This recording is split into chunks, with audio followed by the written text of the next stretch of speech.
Sí, perfecto, sí. Bueno, muy buenas tardes, compañeras, compañeros. Aquí estamos desde el Centro Cultural de la Cooperación Floreal Gorini, por supuesto de Buenos Aires, en la República Argentina, con el senador Iván Cepeda, de nuestra hermana República de Colombia. Estamos con Atilio Borón, con Diana López Cardona, de nuestro Centro Cultural, de miembros de la dirección, investigadores o educadores del Centro Cultural de la Cooperación. Bueno, muy interesados en charlar, intercambiar opiniones con el senador Cepeda. Obviamente estamos sintiendo la gran repercusión de esta rebelión popular notable del pueblo colombiano, y entonces quería plantearte, Iván, ¿cuál es tu impresión de luego de ya transcurrido todo este tiempo de la situación, más que nada del lado de acá, del lado nuestro, la situación de la perspectiva de lucha, de la perspectiva de encauzamiento institucional y fundamentalmente cómo se van amalgamando los sectores políticos, culturales y populares que, bueno, emergen de una rebelión, pero que luego de lo que se trata es cómo se constituye eso en fuerza política para disputar poder, ¿no? Así que por ahí va mi primer pregunta y después seguirá Atilio y Diana con el diálogo. Primero, muchas gracias a ustedes por esta posibilidad de entablar un diálogo. Me imagino en primer lugar con personas, ciudadanos argentinos, pero también nos van a ver en muchas otras partes. Y un saludo muy especial a Atilio Borón, a quien queremos y admiramos mucho en Colombia, a Diana, por supuesto, también. Mi abrazo, y Juan Carlos, muchas gracias. Pues estamos ante un hecho que,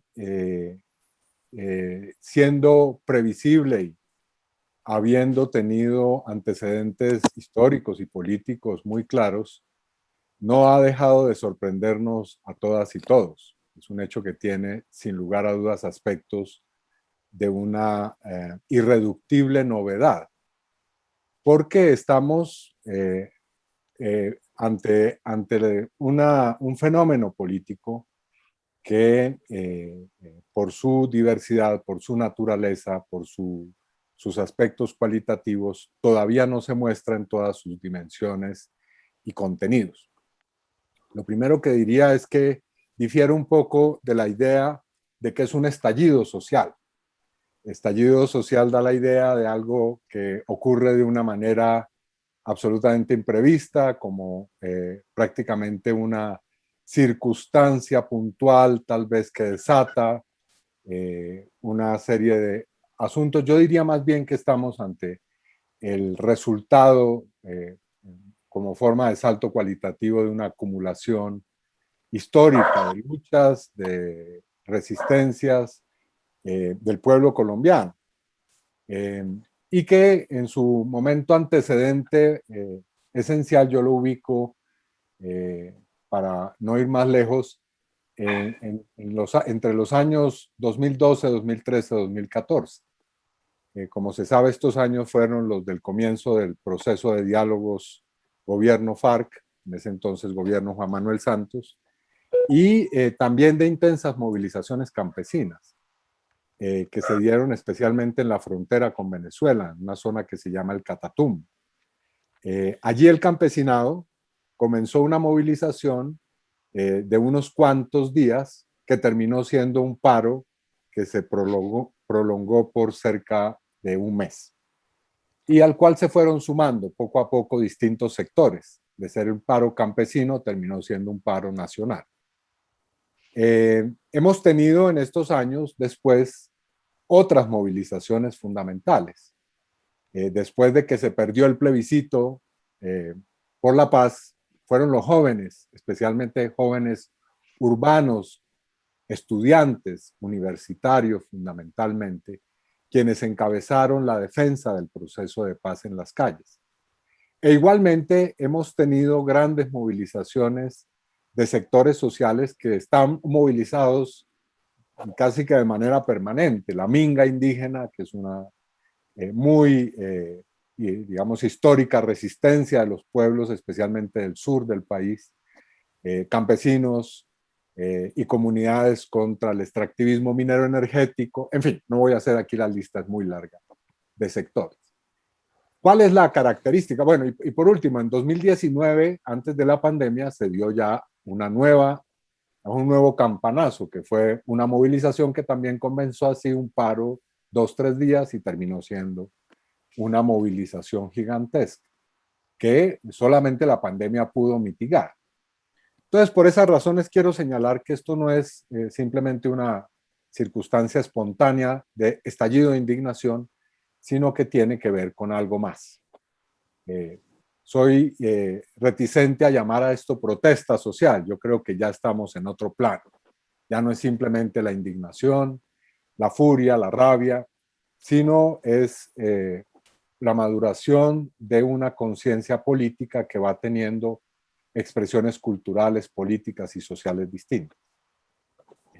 Yo diría que estamos, en eso coincido con muchos de los que han ya hecho investigación de campo y elaboración teórica, más bien como en una ola de emancipación, en una ola en la cual la ciudadanía, las ciudadanías, los sujetos sociales comienzan a ver que la movilización se va transformando en un pulso que se sostiene en el tiempo y que pasa de las reivindicaciones puntuales económicas y también de la necesidad social a objetivos más trascendentes desde el punto de vista político, y por supuesto ahí están ejemplos como los de Chile, los que ocurrieron también en España y en otras partes, que muestran que la movilización va desembocando en alternativas políticas, ¿no? Entonces, aquí en ese contexto tenemos varios elementos que yo creo son novedosos, y voy a señalarlos rápidamente. En primer lugar, sobre los sujetos históricos y políticos involucrados. Está el movimiento social en toda su pluralidad, con todas sus formas de resistencia. Está, por supuesto, la izquierda y los sectores progresistas y alternativos, también en su inmensa diversidad. Y, por supuesto, hay actores y actrices nuevas y nuevos en la política, o por lo menos en este tipo de escenario político. Ha aparecido con fuerza la juventud de las barriadas populares. Ya no son solamente los estudiantes movilizados, sino los sectores que se han llamado de primera línea, quienes han, como tal vez ustedes lo han visto, dado digamos, las batallas y las resistencias más importantes en la calle, son los muchachos y muchachas de estas barriadas, que se han hecho sentir a través de barricadas y bloqueos en ciudades del país, pero también a través de expresiones de solidaridad y de economía solidaria y de expresión solidaria muy, digamos, novedosos e interesantes. Por supuesto, las mujeres, el movimiento feminista, también el tradicional, pero también las expresiones de un feminismo popular muy interesante que ha hecho su aparición también en esas barriadas. Y por supuesto, pues una amplia gama de sectores que confluyen en no solamente el hastío del modelo neoliberal, sino en Colombia concretamente el hastío del uribismo, hay que decirlo claramente, de la extrema derecha tan corrupta, descompuesta. Nosotros hemos incluso hablado aquí en Colombia de narcofascismo, una derecha extrema que tiene vínculos profundos con la mafia, con sectores muy descompuestos, pero también que es ultra neoliberal y que ha cumplido un papel en los últimos 20, tal vez más años, las últimas 2 décadas prolongadas en el país, y que de alguna manera ha dado forma al régimen político. Así que hay una coincidencia profunda en ese rechazo a esa extrema derecha, un hastío de lo que representa, y también un hastío, hay que decirlo, de todas las formas tradicionales de la democracia representativa, de todo a lo que huela, a lo que se sienta como inmerso en esa espiral de corrupción, de injusticia social, de privilegios, de violencia que representa ese régimen. El proceso de paz y su acuerdo, suscrito en 2016, ha cumplido un papel también. Aquí regularmente se ha intentado reducir el problema, así se ha aplicado o implementado o no el acuerdo, pero el acuerdo ha tenido un efecto democrático en muchos sectores del país y ha involucrado, como lo decía anteriormente, a muchos jóvenes en la discusión que es absolutamente importante y vigente en Colombia de lo que yo llamaría el antimilitarismo, es decir, a que Colombia deje de ser un Estado que es una democracia simulada y de lejos el Estado que representa con creces el modelo más autoritario, más sanguinario, el laboratorio de las fórmulas de terrorismo de Estado, el laboratorio de todas aquellas discursos y símbolos del autoritarismo encubierto, del autoritarismo encubierto de un ropaje democrático. Así que, y con esto voy finalizando esta respuesta, hay una revolución también cultural y política, una rebelión contra, una rebelión iconoclasta que ha sido encabezada por los indígenas, como en otras partes se han derruido monumentos, se ha roto el cerco informático de la información de masas de los grandes medios, una profunda desconfianza sobre lo que informan los medios de comunicación y en general pues una aspiración a un cambio.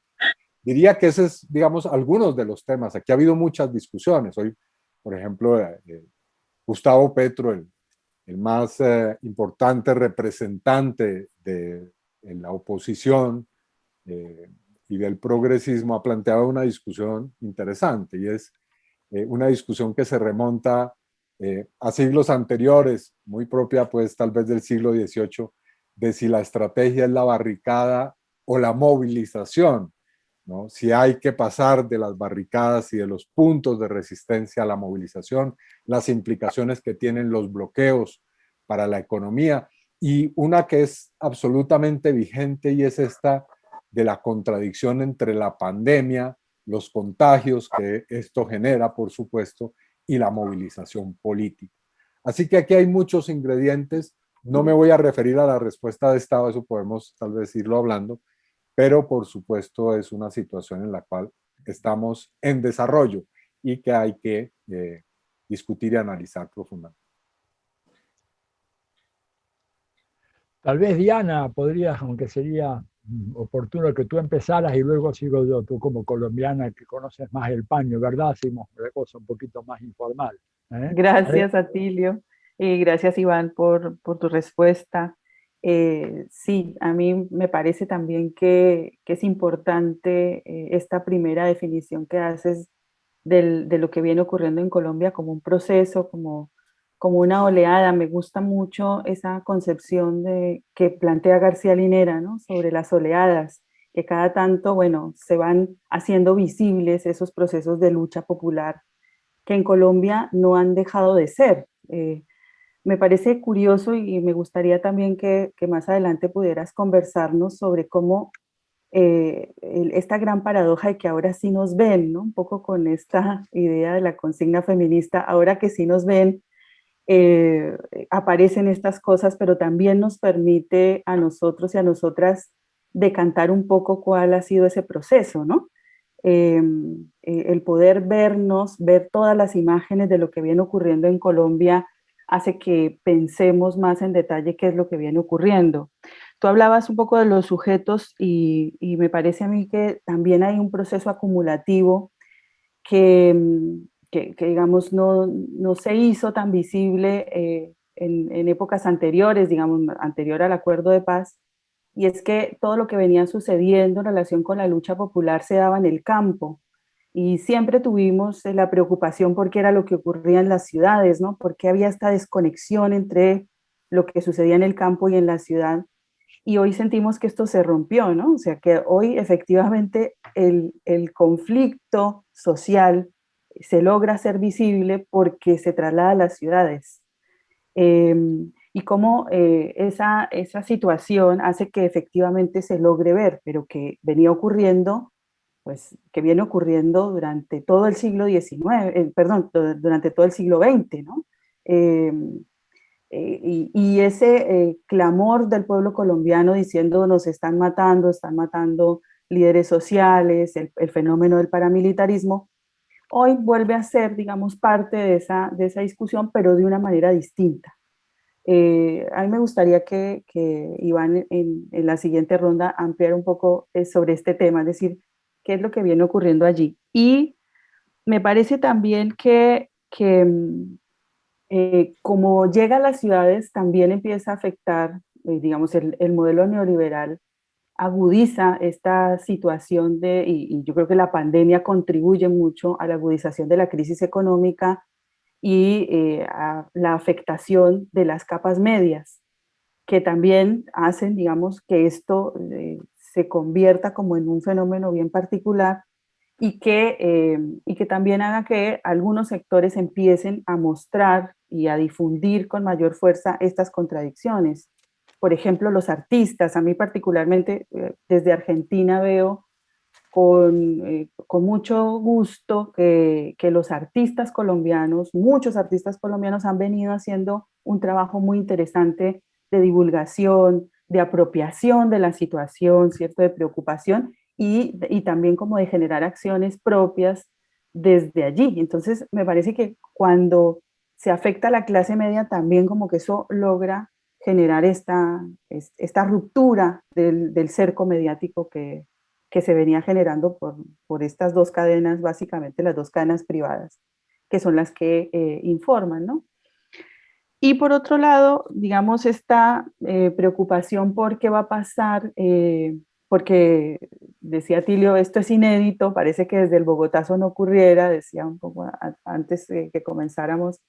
Yo diría, claro, es por supuesto bastante inédito, pero también producto de estas condiciones, como decía Iván, del proceso de paz, ¿no? Es decir, perder el miedo a ser estigmatizado o estigmatizada por terrorista o por miembro de alguna guerrilla, creo que también eso logra que la gente empiece a decir lo que piensa y a perder un poco el miedo a eso.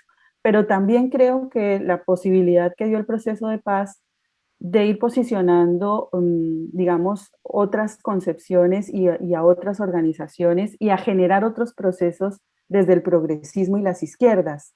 Me gustaría también que Iván contara un poco el proceso del pacto histórico, en qué consiste ese pacto histórico, que también digamos, desde la perspectiva de la alternativa política se está planteando, y cómo se podría hilar o cómo se está generando un proceso de simbiosis, de sinergia entre esa movilización social, ese proceso social que se está dando y el pacto histórico, ¿no? Que me parece que ese también es un elemento interesante e importante porque, digamos, si esto está sucediendo, es inédito, es muy importante para el país toda esta situación que se está dando, tendría que generar un proceso también digamos, de acumulación para esa emancipación, es decir, para que esa oleada de emancipatoria, como la llamas tú, generara también un proceso que impacte en la democracia, ¿no? Y cómo salir de esa democracia simulada, Iván, también, ¿no? Como para poder ir avanzando, digamos, hacia otros lugares, ¿no?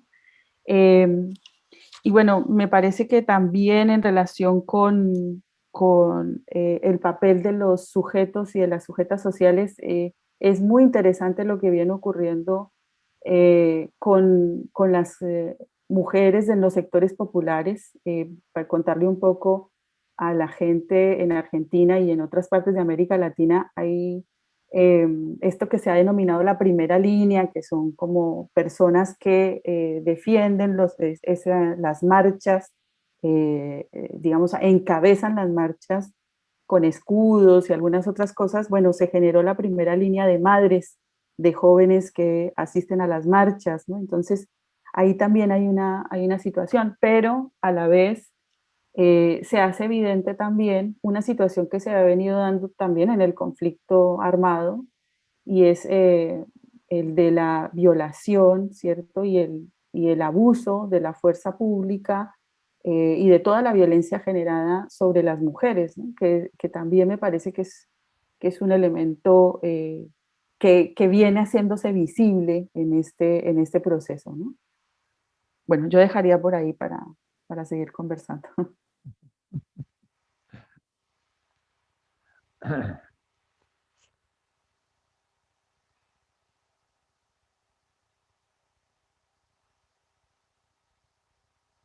Atilio, ¿quieres ir tú? No, es por ahí escuchar, porque hiciste varias reflexiones interesantes y tal vez Iván quiera tomar alguna de ellas, después eventualmente puedo agregar algo, pero está todo muy interesante, así que estoy disfrutando de esta conversación.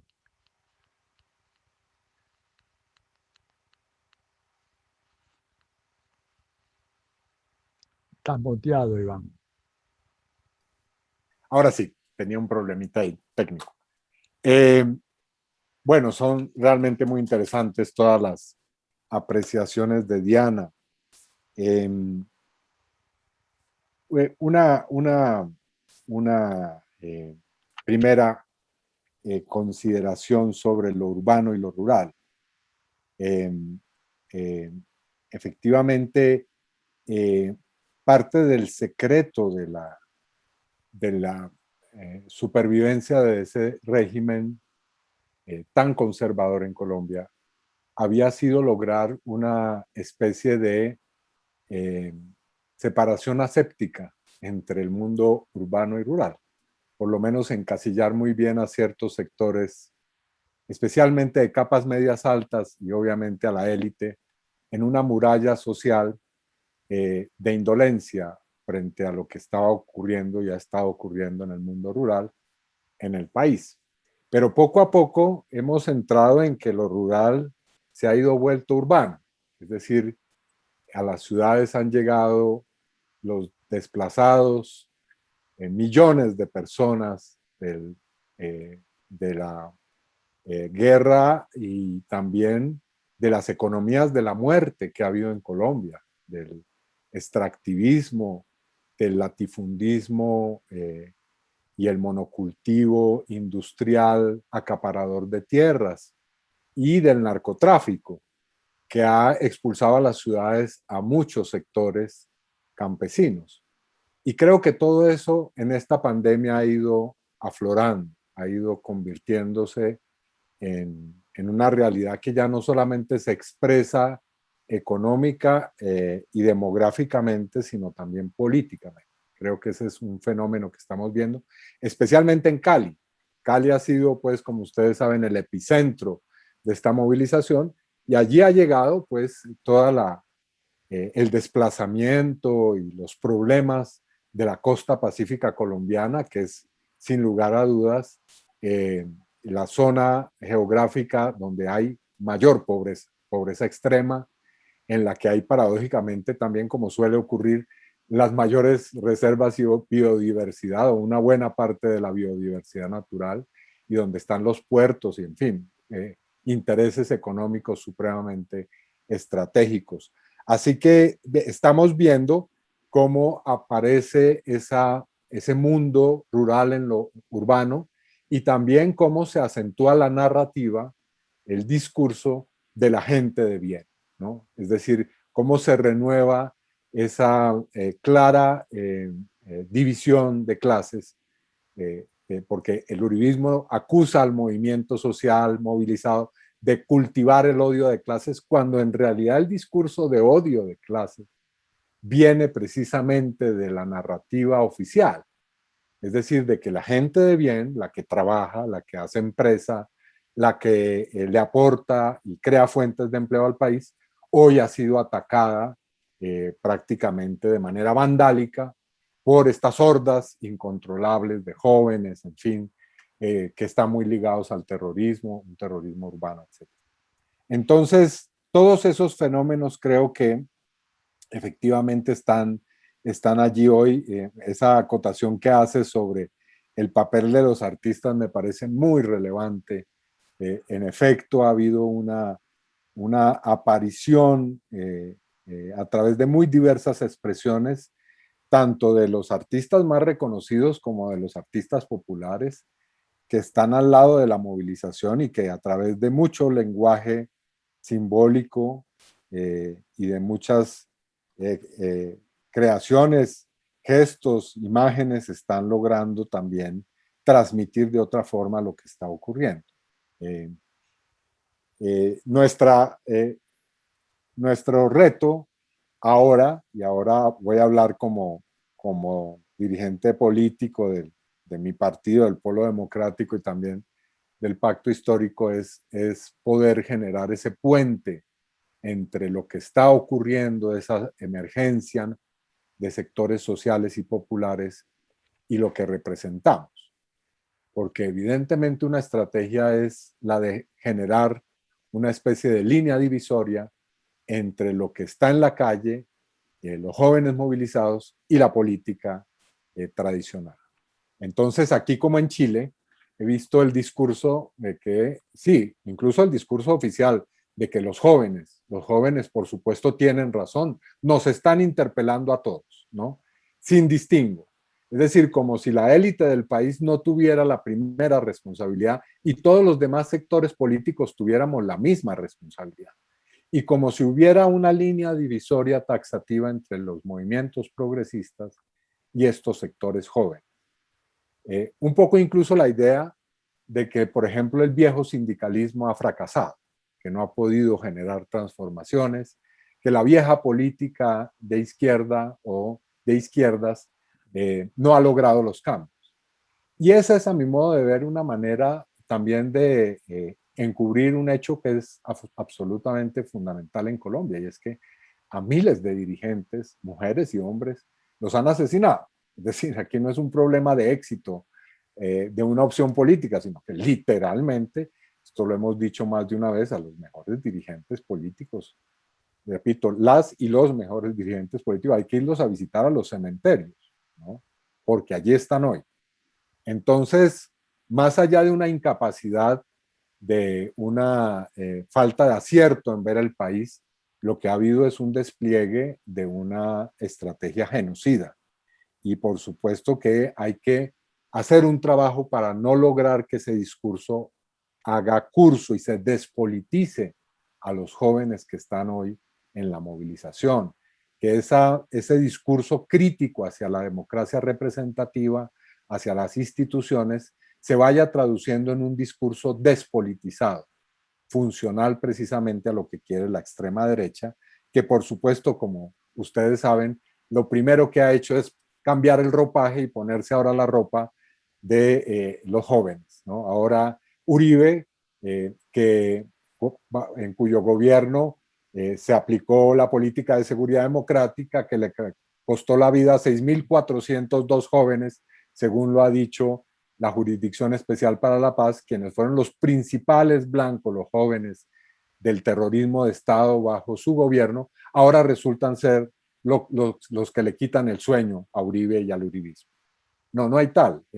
La política de ellos ha sido una política, en primer lugar, antijuvenil o contra los jóvenes, en primer lugar, para negarles el futuro.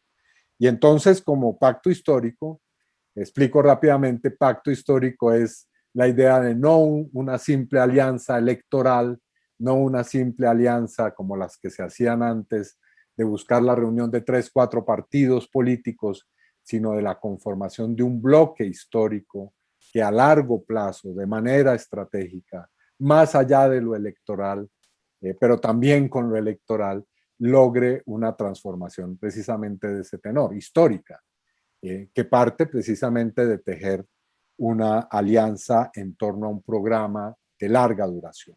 Entonces, ahora el reto es cómo esta gran movilización se traduce también en esas categorías políticas y en esa acción política. Un último asunto, y es la estrategia de intentar no solamente homologar el movimiento juvenil que se está dando al vandalismo, sino intentar vandalizarlo, ¿no?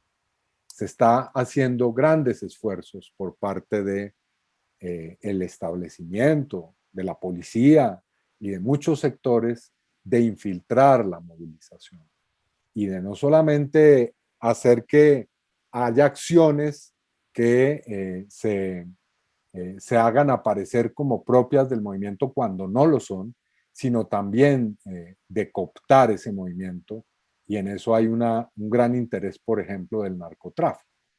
Es decir, hay sectores del narcotráfico hoy intentando que dentro de la movilización que hay puedan ser vehiculados sus intereses y que se capte a los jóvenes para ese tipo pues de estrategias de economía ilegal.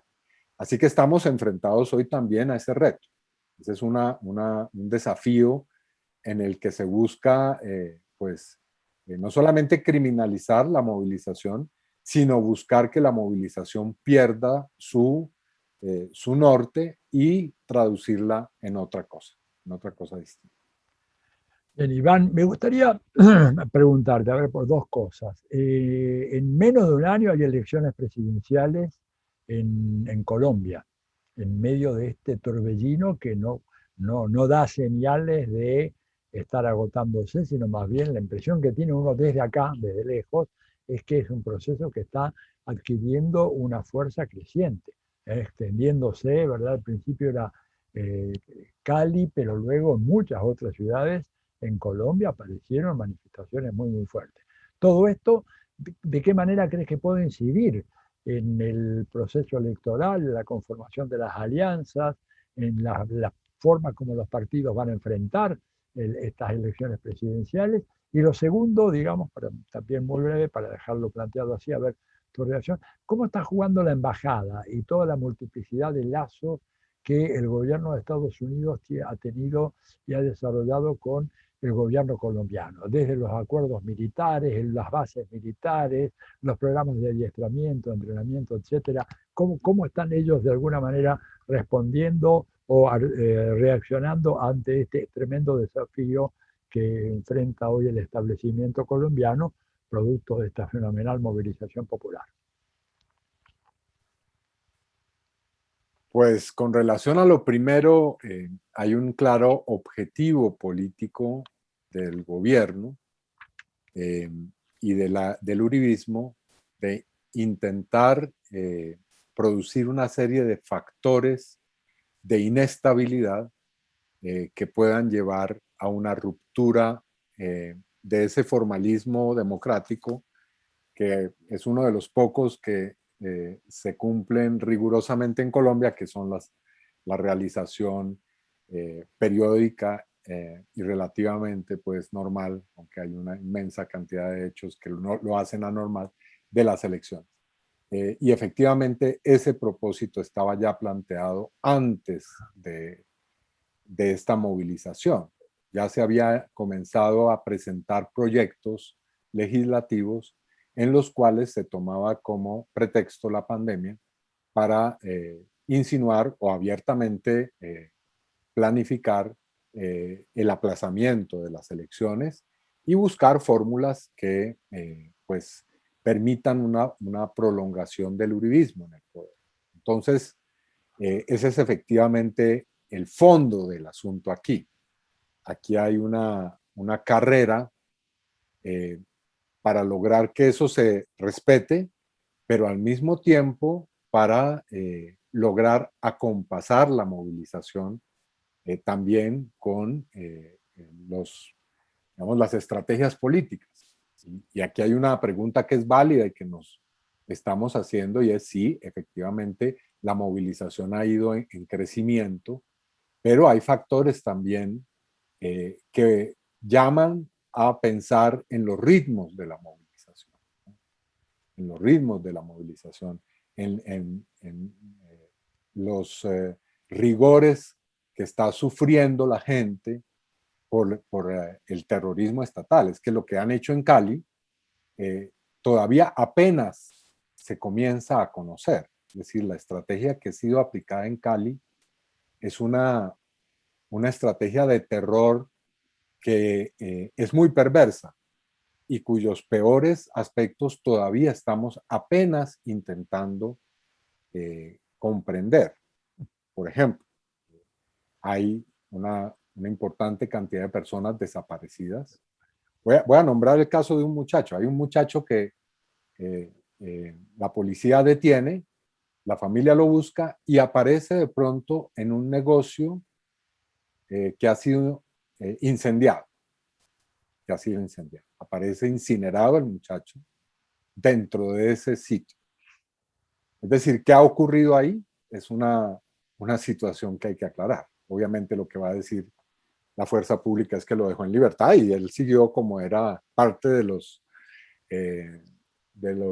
acciones vandálicas, seguramente se involucró en otra y terminó en una situación así. Pero hay, como ese, muchos casos. Hay en este momento reconocidos por las cifras oficiales 130 personas que están desaparecidas y que se está buscando en este momento localizar. Hay sitios que se dice han sido sitios de reclusión clandestino.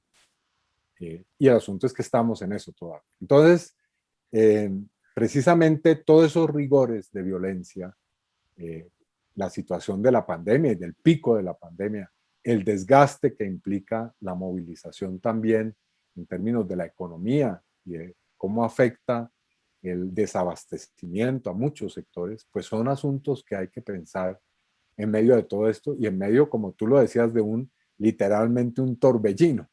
Entonces, todos estos son asuntos que se están discutiendo y que, por supuesto, hacen parte de la dinámica política. Y con relación a lo segundo, es obvio, hay un cambio de gobierno en Estados Unidos, dos gobiernos que son en varios aspectos diferentes, pero que tienen también línea de continuidad. Y con relación a Colombia, por supuesto que en esta administración de Biden hay un discurso más proclive a la defensa del acuerdo de paz y a la implementación del acuerdo de paz. Y algunos acentos sobre respeto de derechos humanos. Pero por supuesto que continúan los grandes presupuestos y postulados estratégicos. Colombia sigue siendo el gran aliado de Estados Unidos en la región. Debe haber una política de colaboración en la guerra contra las drogas. Por supuesto que es el aliado cuando se trata de defender la democracia regional con relación a los regímenes autoritarios de Venezuela, Cuba, Nicaragua, en fin. Ahora, dicho eso, habría que agregar un par de matices para poder entender en qué están las contradicciones. El uribismo cometió el gravísimo error de apostarle al caballo que no era ganador en esta carrera hípica y puso todos los huevos en la canasta de Trump y del sector republicano más derechizado de la Florida. Incluso cumplió un papel destacado, influyendo en la elección de algunos congresistas, una congresista, se sabe concretamente, republicana de ese sector de la derecha de Miami y de la Florida, ¿no? Que es un sector que sigue teniendo hoy un poder importante, ¿no? Ahora bien, pues eso le ha traído un costo con relación a los demócratas. Los demócratas no han dejado pasar ese hecho inadvertido, porque eso tuvo costos para la campaña de Biden y para la campaña demócrata. Pero además, obviamente, y en esto es muy importante lo que dice Diana, de que se ha ido descorriendo el velo, de que ahora sí nos ven, ya nos ven más clarito, ha comenzado a caer realmente esa máscara, ese maquillaje de que Colombia era el país, pues, demostrar en materia democrática, ¿no? Y el decano, pues, a la hora de impartir lecciones democráticas al resto de los países, bueno, pues se está viendo ya después de más de 1000 videos en las redes sociales, en qué consiste realmente esa democracia. Es decir, el rostro del terrorismo estatal en Colombia ha quedado bastante evidenciado. Y eso, por supuesto, que inquieta a todos los contribuyentes que están dando dineros, que han pagado impuestos para que supuestamente se combata el narcotráfico en Colombia y que resulta que estos dineros terminan siendo para violar mujeres, para asaltar a los jóvenes, para dejar ciegos o tuertos a muchos muchachos y muchachas en las calles para comprar armas que se están utilizando de la forma más represiva, violentamente represiva. Entonces eso es un efecto dominó. Los electores le preguntan a sus congresistas, los congresistas al Departamento de Estado, el Departamento de Estado obviamente hace sus declaraciones. Y eso también está ocurriendo en Europa. Así que todo eso matiza un poco la idea de que hay simplemente una continuidad en la tradicional línea de las relaciones Colombia-Estados Unidos. ¿Podría en un caso, perdón, ¿podría en un caso extremo llegar a pasarle a Uribe lo que le pasó a Noriega? ¿Recuerdas? Porque Uribe está fichado por la DEA, está en los archivos ahí en la George Washington University, como uno de los mayores narcotraficantes de Colombia. Bueno, los Estados Unidos tienen aliados temporales, pero nunca amigos, digamos, Permanentes. leales. No, eso no existe.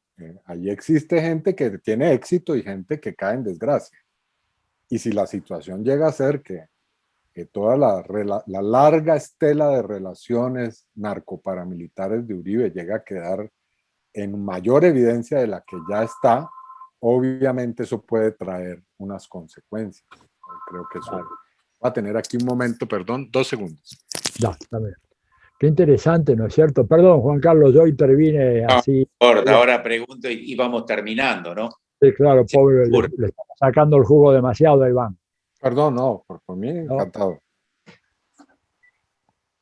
Iván, una más, y no sé hasta cuándo tenés tiempo vos, y además, bueno, los alcances de esta entrevista son de alrededor de 50 minutos, 1 hora.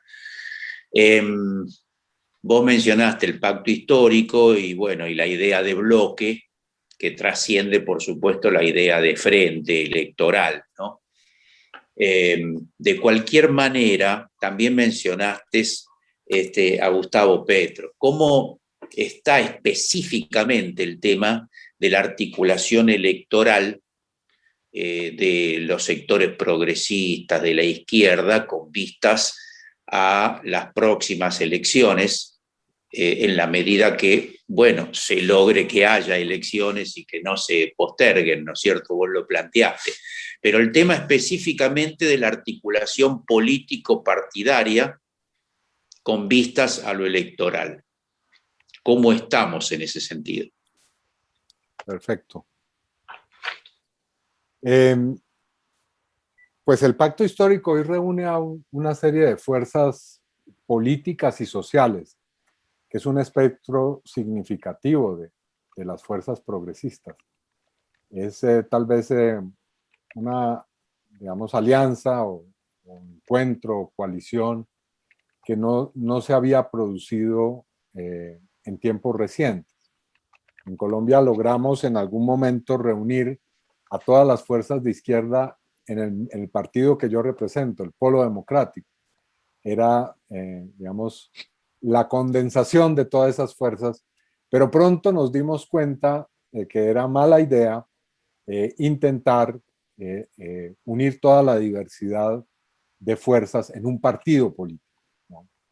La idea de Frente Amplio, de una coalición mucho más, que dé mucho más respiro a las autonomías, a las diferencias, pues obviamente nos ha hecho aprender lecciones en esa materia. Y el pacto histórico intenta hacer eso. Ahora, ahí falta todavía mucha gente. Faltan no solamente sectores progresistas, sino también hay sectores de centro, que son importantes, que están también algunos ya en el pacto histórico, pero otros están en otra coalición, se llama la coalición de la esperanza, en donde hay partidos también muy representativos con los cuales hay grandes diferencias, pero también grandes coincidencias. Y el reto, el desafío consiste en poder lograr una coincidencia, que en este caso es más que una coincidencia, un programa, un modelo de gobierno, unas mayorías parlamentarias o del Congreso para poder sacar adelante esa idea de un gobierno que haga parte de un bloque histórico. En Colombia necesitamos una alianza de ese tipo, porque si en otras partes en donde ha habido, digamos, factores mucho más favorables, como por ejemplo un ejército o fuerzas militares con una tradición realmente civilista que no es la tradición de las fuerzas militares colombianas. Unos sectores que tengan alguna influencia en el empresariado, en fin. Ese no es el caso de Colombia. En nuestro caso necesitamos tejer unas alianzas que hagan sostenible en el tiempo un gobierno y que permita ir transitando pues, a otras formas políticas, pero por ahora es necesaria una muy amplia gama de sectores. Y por último diría esto, no solamente aquí se trata de las coincidencias políticas y de los sectores políticos, sino de la relación de las fuerzas políticas con el movimiento social y con las ciudadanías, ¿no? Porque el pacto histórico está planteado, como lo decía, más allá de una alianza electoral en una construcción de factores de poder social hegemónico y, en fin, de presencia en la sociedad que tiene también un componente económico, como proyecto económico, que va más allá de ganar, como pensábamos ingenuamente, el poder en unas elecciones. Ya, es claro que el poder no está en el gobierno muchas veces y simplemente Sí. es una, digamos, una etapa o una parada en medio de un proceso que es mucho más complejo y largo de lo que habíamos pensado de una manera un poco ingenua en décadas anteriores. Una más, sí, yo tengo una más. El tema de las capas medias, de las clases medias, que podría dar seguramente para una charla de otras 2 horas, porque eso es un fenómeno complejo y contradictorio en todas partes, ¿no? Pero como, bueno, tenemos que ser breves todos. ¿Cómo lo ves vos en este revulsivo extraordinario de Colombia? ¿Cómo actúan, cómo juegan, cómo van a actuar? Bueno, yo creo que son hoy ese campo, por decirlo de alguna manera, ese espacio social, es hoy precisamente un espacio en disputa, ¿no? Que está hoy sometido, por una parte, a las tensiones de la crisis económica agudizada de la pandemia, y por otra, en la tentativa de volver a ser objeto de un proyecto autoritario y de minimalismo del bienestar de orden ultraneoliberal. En este caso, la estrategia del uribismo, aparte de prorrogar las elecciones o de aplazarlas, es también embocarnos en un nuevo ciclo de violencia en Colombia. Parte de la apuesta hoy es que esto llegue a un nuevo estadio de confrontación militar o con otros factores nuevos de violencia. Y pongo un ejemplo para que se entienda bien qué estoy diciendo. El gobierno podría negociar rápida y fácilmente algunas de las reivindicaciones económicas de la movilización. Por ejemplo, el gobierno se queja, y no sin razón, de que el bloqueo de las grandes vías del país está produciendo un desabastecimiento muy cruel, ¿no? Pero resulta que ese desabastecimiento y ese bloqueo, en el 70% de los casos, viene dado por los bloqueos que han sido promovidos por el gremio de los camioneros, de los transportadores de grandes cargas, que es un gremio además muy afín al uribismo, ¿no? Que votó en las pasadas elecciones por este gobierno. Entonces, por supuesto que se está interesado en dejar que el malestar y la violencia crezca, con el fin precisamente de aterrorizar a esas capas medias, a lo que se llama el centro político, a los sectores que están hoy con una perspectiva de o sumirse en la pobreza o lograr de alguna manera pues salvarse de esta espiral de empobrecimiento y de crisis. Entonces, por supuesto que allí hay un factor esencial de una propuesta de volver a colonizar y volver a capitalizar a esos sectores de capas medias. Mientras que de este lado se intenta también generar una perspectiva, un discurso, un acercamiento a esos sectores que se expresaba en lo que dije anteriormente con relación a tu primera pregunta, de las alianzas políticas y de a qué sectores podemos incluir en un proyecto de bloque histórico. Una última pregunta muy breve, si puede ser. Dime, ¿qué grado de credibilidad ha tenido en Colombia esta afirmación del gobierno de que todo esto ha sido financiado por Venezuela y que Maduro es el demiurgo que ha producido toda esta crisis en Colombia? ¿La gente cree eso o no? Pues eso había funcionado muy bien hasta ahora. Digamos, hasta antes del 28 de abril, cuando comenzó todo esto, era prácticamente una estrategia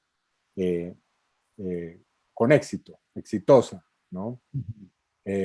Pero aquí ya eso es difícil en este momento porque la evidencia fáctica es enorme. Es decir, en uno de estos debates alguien planteó esa discusión de que todo esto había sido obra de un complot internacional y la respuesta fue que, bueno, pero fue el gobierno el que presentó el proyecto de reforma tributaria, ¿no? Digamos, comencemos por ahí la discusión. Claro. Esta mañana, precisamente, para no ir muy lejos, y les cuento esto, estuvo una delegación de diputados argentinos en Colombia, y entonces ya hay un informe de inteligencia en el que aparece que una persona infiltrada en una reunión con los diputados ha puesto a circular una parte en la cual se habla del contexto latinoamericano, no sé si hay alguna referencia al Foro de Sao Paulo, alguna situación de la Patria Grande, en fin. Y entonces esto ya es una ratificación del gran plan que ahora viene ya no solamente de Venezuela, quiero decirlo, sino de Argentina, para desestabilizar el país. Y entonces eso se junta al hecho de que fue prácticamente deportado, ni siquiera deportado, no lo dejaron entrar al país al compañero que estaba dirigiendo una misión de derechos humanos, el compañero Grabois, que fue inmediatamente puesto en un avión y llevado, pues no sé si a Perú, tal vez primero y después regresado a Argentina. Entonces, sí, efectivamente hay intentos desesperados por seguir mostrando esto, pero la realidad económica y social a estas alturas impide que ese tipo de entelequia se abra fácilmente paso. Bueno, Iván, senador Cepeda, muchísimas gracias en nombre muchas gracias, muy del amables. Centro Cultural de la Cooperación Floral Gorini, con Atilio, con Diana. Te agradecemos, te abrazamos, le deseamos lo mejor. Gracias. También el perro que te acompaña guardando respetuoso silencio y ha contribuido. Es mujer, pero es perra. Sí. Perra, bueno, muy bien. Bueno, un gran abrazo a vos y a través tuyo a todo el pueblo colombiano. Muchísimas gracias. Muy amables a ustedes, Iván. Atilio, Mil gracias. Diana, Juan Carlos, un a abrazo. Ustedes, muchas gracias. Un abrazo. Chao, Iván. Chao. Gracias. Gracias.